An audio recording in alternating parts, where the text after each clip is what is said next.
Birbhum district আছে তো না?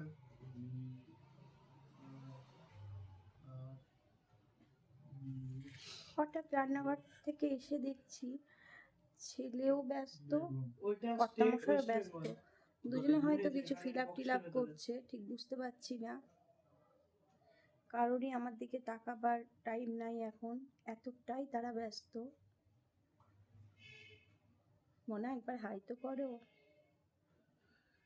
হাই নীল হাই করে দিল, দেখি কি করছে। প্রচন্ড প্রচন্ড ব্যস্ত।